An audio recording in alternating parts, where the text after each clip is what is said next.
Not used to seeing the picture of strong, resilient black men standing in allegiance.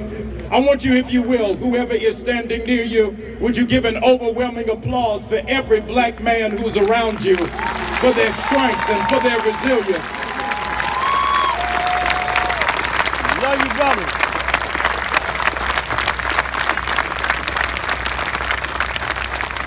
My dear friends, we'd be further along if 20 years ago we would have brought the sisters with us. And I'm thankful that the sisters are standing with the brothers today. Would you make some noise for the beautiful black women who are here standing?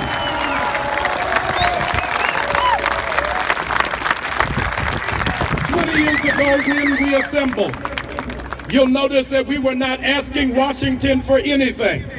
We were coming for atonement for ourselves, taking personal responsibility. No signed contract, but there was in fact a covenant for men who had a conscience. And immediately the enemy knew he was in trouble, because there is power in unity. There is nothing more dangerous than a formerly oppressed man who has come to his own mind. When you show that you have purpose and you have a plan, then adversarial forces begin to show their hand. And over the last 20 years, the enemy was nervous because of what we did 20 years ago.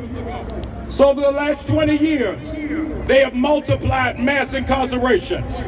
Over the last 20 years, they have robbed inner cities of fresh vegetation. Over the last 20 years, they've invested in private prisons, but have defunded public education. For 20 years, they have been trying to shut down historically black colleges and universities. They've been trying to criminalize young black youth. They tried to hide the truth in these textbooks. And for 20 years, since we tried to rock the vote, they've been trying to hide the vote. But it is so important that we've come to Washington, D.C., because behind me you see they're working on the roof, but we came to work on the foundation. Something is wrong with America, and we came to fix it.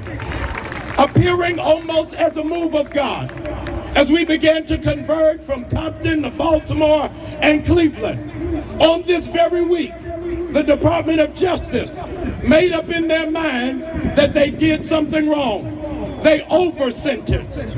And in over-sentencing, they made up their minds that they're going to release 6,000 prisoners from the Department of Corrections.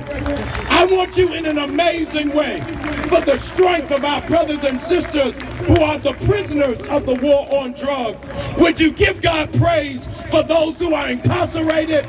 And I want you to shout for those who are re-entering into society.